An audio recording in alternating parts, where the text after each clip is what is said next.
warahmatullahi wabarakatuh. Waalaikumsalam warahmatullahi wabarakatuh. Selamat pagi. Alhamdulillah kita bertemu lagi. Sekarang shift 2 ya. Pembelajaran kita tinggal minggu ini terakhir. Minggu depan kita sudah penilaian akhir semester. Mudah-mudahan kalian sudah siap-siap belajar di rumah. Gimana kabarnya hari ini? Baik? Alhamdulillah. Ada yang tidak masuk? Ya. Nah, kita akan fokus belajar tentang faktor penyebab perubahan sosial budaya tersebut disebabkan oleh apa faktor penyebabnya. Ngerti? Oke. Kita lihat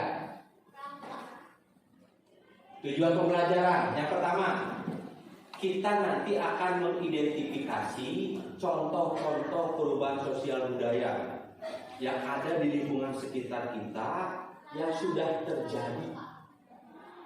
Nanti Bapak tampilkan, ada yang bentuknya video, ada yang bentuknya gambar, ada yang bentuknya artikel perubahan sosial budaya yang terjadi di masyarakat. Kemudian yang kedua, nanti kita menjelaskan kira-kira faktor penyebab terjadinya perubahan sosial budaya tersebut karena apa?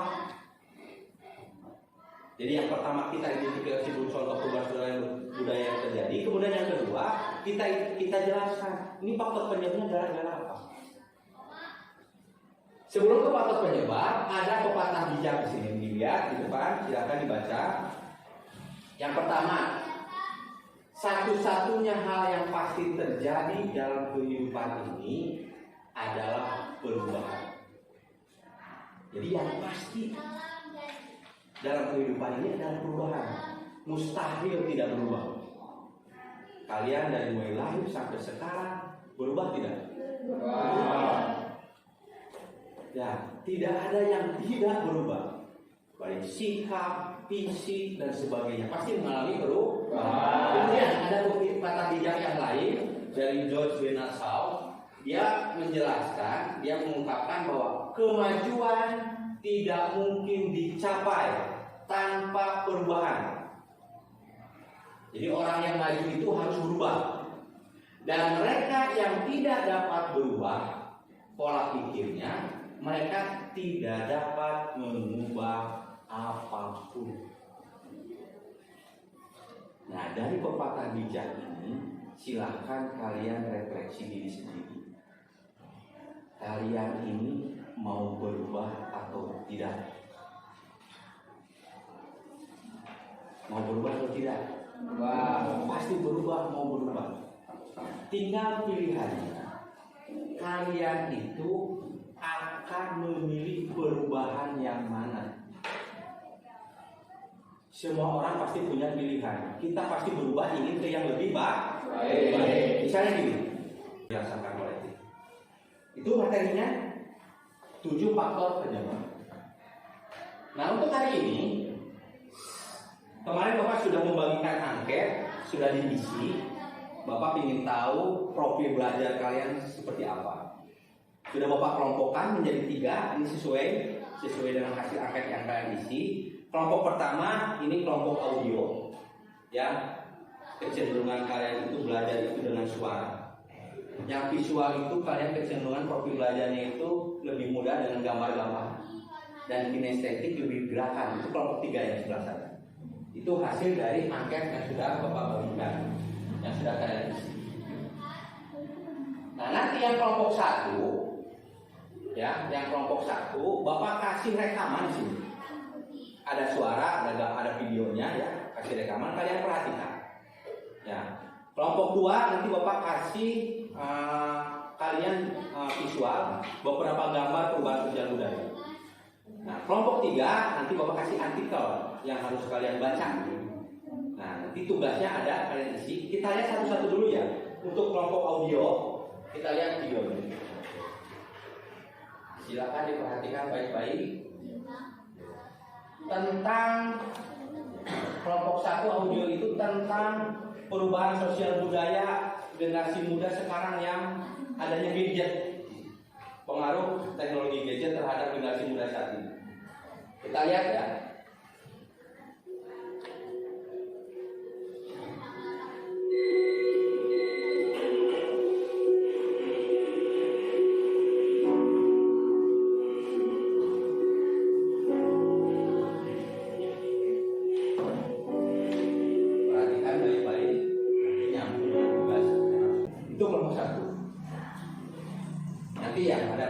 penugasan. Kita lihat dulu ya kelompok 2.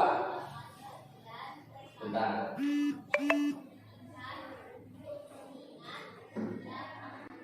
Nah, kelompok 2 dia ke depan, ini yang visual. Bapak tayangkan gambar.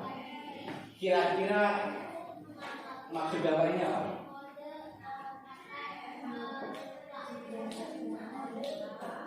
Maksudnya apa? Kelompok 2 visual. Sama atau berbeda? Ini berpakaian? Ada tradisional, ini berpakaian? Ini ada tradisional, apa ini? Dari Indonesia bukan ya gaya berpakaian seperti ini? Jadi sekarang ini ada perubahan dalam gaya berpakaian di generasi muda. Paham ya? Jelas perbedaannya ya? Nanti juga kelompok 2 ada pertanyaan. Nanti Bapak bagikan. Nah ini yang kelompok 3. Terlihat gambarnya? Nah. Serba-serbi makanan cepat saji. Ini ada artikel, sudah Bapak perbanyak, nanti Bapak bagikan. Kalian baca tentang serba-serbi makanan cepat saji. Banyak di Kuningan juga sekarang sudah banyak makanan cepat saji. Ya, makanan yang di berbagai negara ada di Kuningan. Dari Turki, dari Jepang, dari Korea, dari Cina, dari Amerika ada. Dalam bentuk makanan cepat saji. Kalian baca artikelnya, nanti ada tugas yang harus kalian kerjakan. Ini kelompok 1. 2 ya, sebelah sana 1.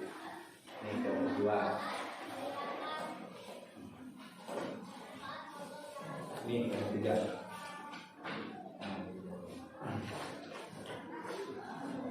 Bentar, paham dulu.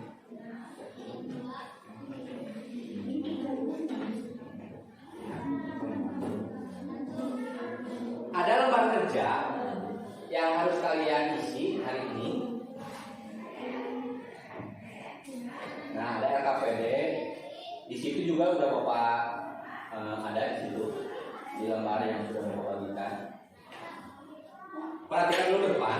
Setiap kelompok pertanyaannya sama, baik kelompok audio, visual atau kelompok kinestetik. Pertama, dari video tersebut, dari gambar tersebut, dan dari artikel tersebut, kalian tuliskan contoh perubahan sosial budaya yang terjadi. Bapak ulangi, tuliskan contoh perubahan sosial budaya yang terjadi berdasarkan video yang tadi Bapak tayangkan, berdasarkan gambar yang tadi Bapak tampilkan, dan berdasarkan artikel yang sudah Bapak berikan. Paham? Paham tidak? Yang kedua, dari perubahan atau contoh perubahan sosial budaya tersebut, kalian tuliskan faktor penyebabnya apa. Kembali ke 7 ini. Ya, kembali ke 7 poin ini. Nah, ke 7 poinnya ini. Video itu disebabkan kira-kira bisa oleh 1, 2, atau 3. Jawabannya bisa lebih dari 1 boleh. Tergantung cara pandang kalian, pemahaman kalian terhadap video, gambar, atau artikel yang kau bagikan. Bisa karena 2 poin, bisa karena 3 poin, boleh karena 1 poin dulu. Paham? Jadi tuliskan dulu contohnya. Poin nomor 1, yang kedua kalian tentukan kira-kira faktor penyebabnya itu karena apa. Pertanyaan nomor 3. Dari perubahan sosial yang tadi sudah kalian isi nanti ya, dari video, artikel, atau dari gambar, dampak positif dan dampak negatifnya apa? Pasti itu ada. Berpasang-pasangan. Ketika ada perubahan sosial budaya, pasti ada dampak positifnya. Dari gadget dampak positifnya ada. Dari gaya berpakaian juga ada. Dari makanan cepat saji dampak positifnya ada. Dampak negatifnya juga ada. Boleh nanti kalian dibaca buku paketnya, ada di situ beberapa contoh, beberapa keterangan. Yang bawa HP juga kalian boleh gunakan HP. Silakan kalian cari informasi dari berbagai sumber terkait dampak positif, dampak negatif. Nah, begitu juga pertanyaan yang nomor 4. Untuk pertanyaan nomor 4, kalian fokus ke dampak negatif. Upaya mencegah.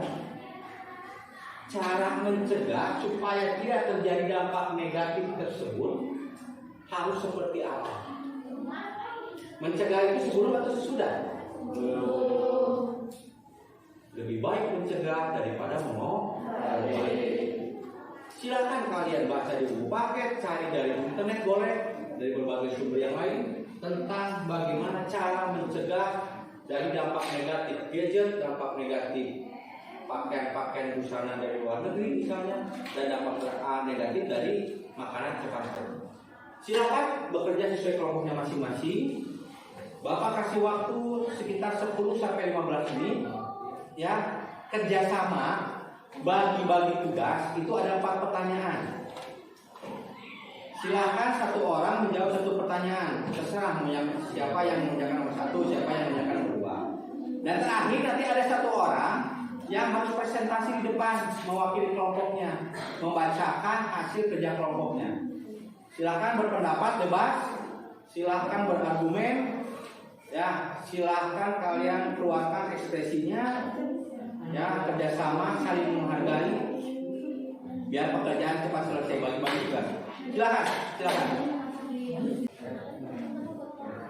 Yuk, kelompok 1, Sandi, silakan majukan. Suaranya yang keras ya, San. Di sini San. Silakan bacakan yang keras suaranya sampai kesimpulan. Yang lain perhatikan. Kalian boleh silakan nanti mau bertanya sebelum Sandi nanti tutup, maksudnya ya. Selesai mau bertanya boleh mau bertanya ke Sandi. Kelompok 2, kelompok 3 kalau ada pertanyaan silakan sampaikan. Yang lain San. Assalamualaikum warahmatullahi wabarakatuh. Waalaikumsalam warahmatullahi wabarakatuh. Saya ini akan mempresentasikan kelompok audio. 1. Anak zaman sekarang lebih mementingkan gadget dan sulit untuk dilepas. Faktor penyebabnya adalah penemuan baru dan pengaruh kebudayaan masyarakat lain.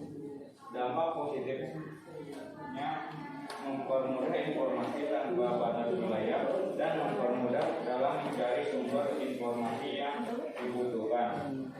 Dampak negatifnya mengganggu kesehatan mental, masalah penglihatan,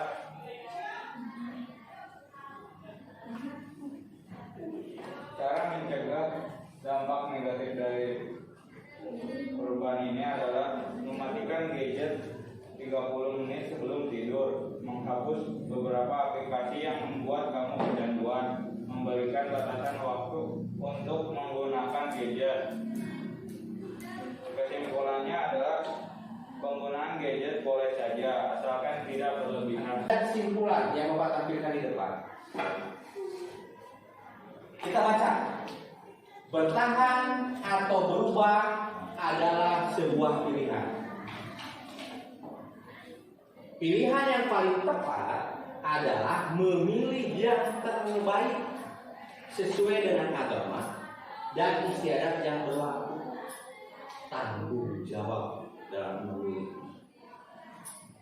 Pilihannya mau menggunakan HP dengan bijak atau tidak. Pilihannya mau menggunakan busana khas barat yang bertentangan dengan agama atau adat istiadat.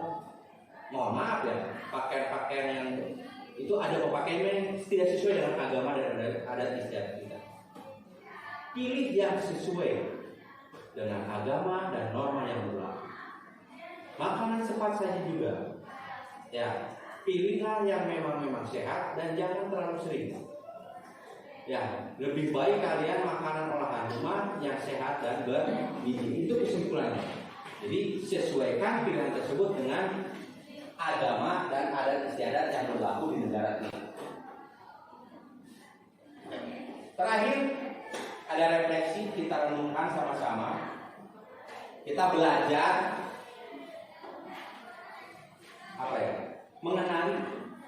Mengenali emosi, ya, mengendalikan emosi, mengenal emosi. Kita lihat, ini ada seorang ibu dengan seorang anak. Kita lihat seorang ibu dulu. raut mukanya, wajahnya kira-kira emosinya lagi ngapain ya? Lagi sedih ya. Kalau anaknya, kenapa ini berarti dari gambar tersebut? Dari emosi kedua orang tersebut. Maksud dari gambar ini apa?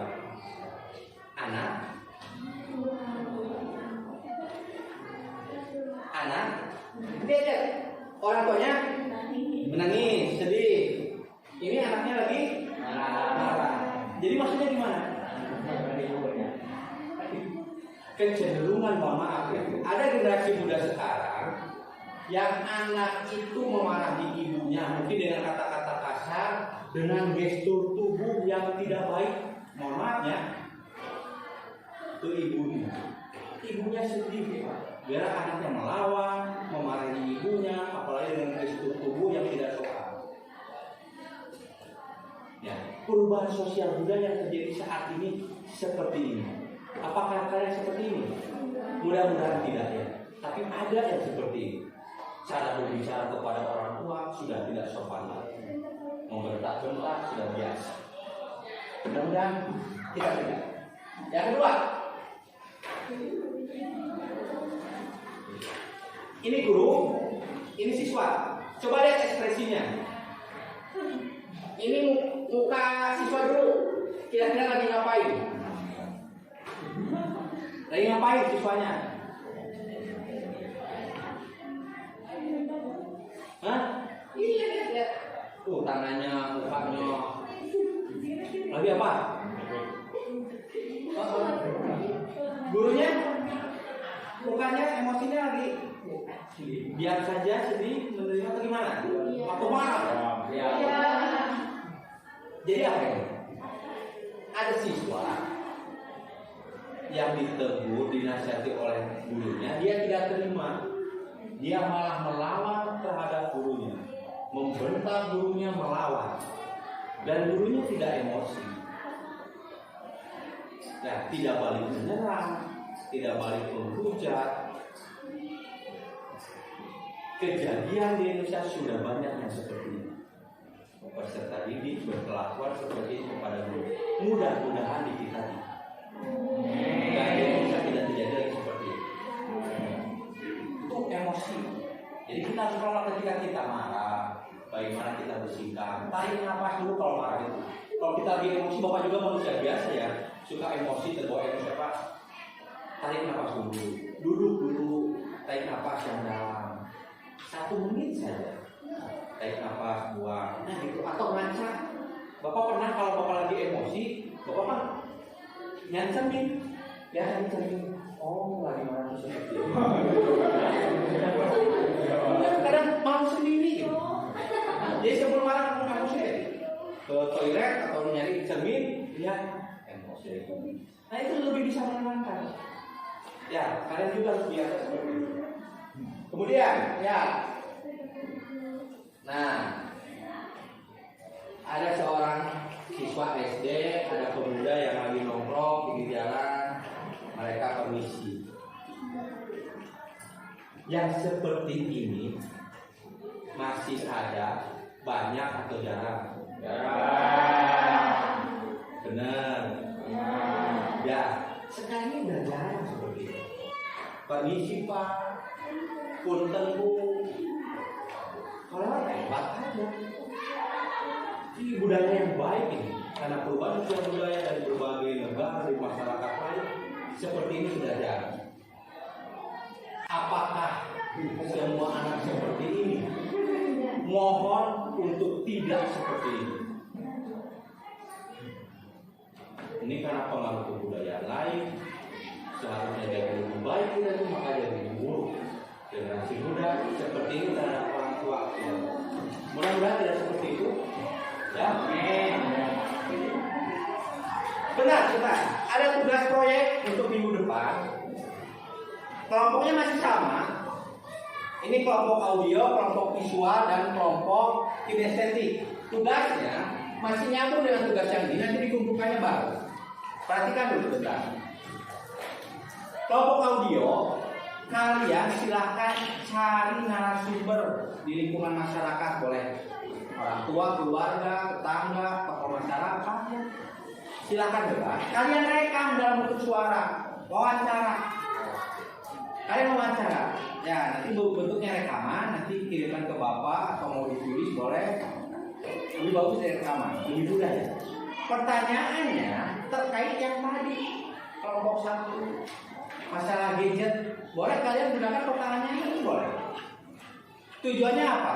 Kita pengen mengetahui tanggapan orang lain itu seperti apa. Barangkali tanggapan orang lain informasinya berbeda dengan kita, ada tambahan materi ilmu buat kita. Paham? Kelompok 1?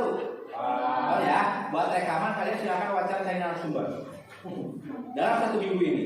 Untuk kelompok 2 yang kelompok visual, Bapak minta kalian boleh dalam bentuk yang lain seperti poster. Tahu poster?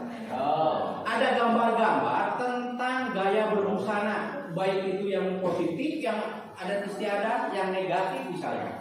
Boleh kalian dalam bentuk poster, bisa dibuat poster dari mencari gambar di majalah, surat kabar. Nanti kalian tempelkan di kertas A10, ditempelkan kasih keterangan. Atau buat posternya secara digital, pakai aplikasi, misalnya Canva atau apa, dibuat ya dalam berbagai aplikasi secara digital, nanti di-share boleh, atau di print out juga boleh. Paham? Bisa infografis, bisa slide presentasi boleh, tapi dengan banyak gambar. Silakan dalam bentuk PowerPoint dan sebagainya. Terakhir yang kinestetik, Bapak minta terkait dengan makanan cepat saji, kalian minggu depan siapkan skenario untuk bermain peran di depan. Ada 5 orang bermain peran tentang makanan cepat saji. Boleh kalian gunakan alat bantu yang ada di rumah saja. Jangan sampai memberatkan kalian, gak mesti makanan cepat saji yang malah didatangkan ke kelas. Ada contohnya aja dalam bentuk gambar atau pura-pura ada tuh, misalnya apa gitu makanan cepat sajinya apa boleh. Atau kalian bawa makanan yang lebih bergizi dari rumah, silakan. Bermain peran seperti teater, seperti apa, ada yang jadi siapa boleh. Berlima itu. Ya, kalian gerak, mau kalian nyanyi di teaternya silakan bebas lah. Pokoknya bermain peran tentang makanan cepat saji. Paham? Ada pertanyaan sampai di sini sebelum bahas. Terima kasih. Sangat luar biasa pembelajaran hari ini. Mudah-mudahan ilmu yang kita dapatkan hari ini bisa bermanfaat. Silakan berdoa dulu sebelum diakhiri. Ya, berdoa dulu. Belum pulang, marilah kita berdoa. Berdamai. Assalamualaikum warahmatullahi wabarakatuh. Saya Tony Kurniawan, MPD, calon guru penggerak Angkatan 3 dari Kabupaten Kuningan. Pada kesempatan kali ini, saya akan mencoba melakukan refleksi dari mulai perencanaan, pelaksanaan, sampai dengan rencana perbaikan tentang pembelajaran berdiferensiasi dan pembelajaran sosial emosional yang sudah saya praktikan di kelas. Perasaan saya sangat senang dan bangga bisa membuat RPP yang terintegrasi di dalamnya dengan pembelajaran berdiferensiasi dan pembelajaran sosial emosional. Saya juga bangga terhadap diri saya sendiri bahwa saya mampu untuk menyusun RPP dan mempraktikannya di dalam kelas. Pembelajaran yang saya ambil, yang pertama, selama proses perencanaan, ketika dalam menyusun rencana pembelajaran terutama, saya pribadi harus mengawalinya dengan melakukan asesmen diagnosis awal untuk memetakan kebutuhan belajar peserta didik. Nah, proses pemetaan kebutuhan belajar peserta didik ini ada 3, yaitu yang pertama mengenai kesiapan belajar, yang kedua mengenai minat belajar, yang ketiga tentang profil belajar murid. Yang saya lakukan yaitu dengan melakukan wawancara, kemudian menyebarkan angket baik secara manual dan secara daring dengan bantuan Google Form. Dan yang ketiga yang saya lakukan juga yaitu dengan melakukan analisis terhadap nilai raport pada jenjang sebelumnya, karena saya mengajar di kelas 9. Jadi selama proses perencanaan itu yang saya rasakan bahwa kita pendidik dituntut untuk mampu menganalisis, memetakan kebutuhan belajar murid dengan berbagai karakteristik peserta didik yang sangat beragam. Kemudian pembelajaran selama pelaksanaan pembelajaran, bahwa ketika dalam pembelajaran di kelas saya mencoba mengintegrasikan pembelajaran berdiferensiasi dan pembelajaran sosial emosional. Mengenai pembelajaran berdiferensiasi, saya mencoba memasukkan atau menerapkan ketiga unsur, yaitu ada diferensiasi konten, diferensiasi proses, dan diferensiasi produk.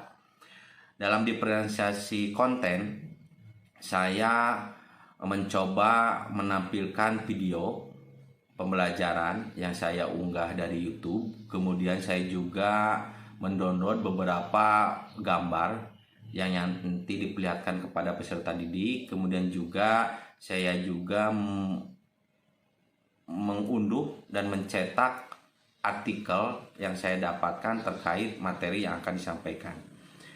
Itu mengenai konten. Kemudian diferensiasi proses yang saya lakukan di dalam kelas adalah saya membuat pengelompokan siswa berdasarkan profil belajarnya. Jadi kelompok pertama itu disebut dengan kelompok audio, yang kedua kelompok visual, dan yang ketiga kelompok kinestetik. Kemudian saya membebaskan kepada peserta didik sesuai kelompoknya masing-masing untuk mengeksplor materi, untuk mencari materi di berbagai sumber, bisa menggunakan internet dengan handphone yang mereka bawa, bisa juga dengan buku paket atau buku sumber yang lain, juga bisa melalui narasumber atau juga bisa melalui surat kabar dan sebagainya. Kemudian yang terakhir, dalam pembelajaran berdiferensiasi ini saya mempraktikkan diferensiasi produk, di mana kelompok audio itu menghasilkan nantinya berupa wawancara terhadap narasumber. Kemudian kelompok visual membuat video terkait dengan pembelajaran sosial budaya, perubahan sosial budaya, baik itu video yang terdapat di lingkungan sekitar atau video yang mereka dapatkan dari berbagai media sosial, YouTube dan sebagainya. Mereka berusaha kreatif, dipotong-potong dan dijadikan menjadi sebuah video. Atau juga ada yang membuat poster, infografis dan sebagainya. Kemudian yang terakhir, bagi kelompok yang kinestetik, mereka bermain peran terkait dengan perubahan sosial budaya yang terjadi di sekitar lingkungan mereka. Kemudian untuk pembelajaran sosial emosional yang saya terapkan di kelas sesuai dengan RPP yang saya buat, saya memasukkan 3 unsur kompetensi sosial emosional.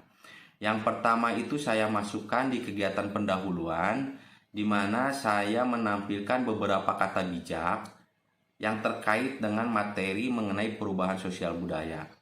Nah, peserta didik nanti dituntut kemampuan sosial emosional, yaitu pengambilan keputusan yang bertanggung jawab. Kemudian KSE yang kedua, kompetensi sosial emosional kedua, saya terapkan di bagian inti, yaitu ketika mereka bekerja kelompok, saya menerapkan bahwa kemampuan yang harus diterapkan di dalam kelas kepada peserta didik yaitu kemampuan untuk berelasi, yaitu kerjasama dan resolusi konflik dalam sebuah kelompok yang sudah terbentuk. Kemudian yang terakhir, KSE yang ketiga, yaitu mengenai pengolahan diri, mengenai pengolahan emosi, saya terapkan di bagian penutup, di mana saya tampilkan gambar media beda gambar, kemudian anak suruh merepresikan dirinya terkait dengan pengelolaan diri, di mana mereka mampu mengelola emosi. Jadi itu pembelajaran yang saya ambil ketika pelaksanaan pembelajaran berdiferensiasi dan pembelajaran sosial emosional di dalam kelas. Selanjutnya, rencana perbaikan yang saya akan lakukan adalah membuat rubrik penilaian, karena ini terkait dengan diferensi produk yang beraneka ragam. Otomatis saya sebagai pendidik harus mampu membuat rubrik penilaian juga yang berbeda-beda, harus mengakomodir produk yang dibuat oleh peserta didik yang berbeda-beda tersebut. Sekian dari saya mengenai refleksi dari mulai perencanaan, pelaksanaan, serta rencana perbaikan dari pembelajaran berdiferensiasi dan pembelajaran sosial emosional yang terintegrasi dan RPP dan dilaksanakan dalam kelas. Terima kasih. Assalamualaikum warahmatullahi wabarakatuh.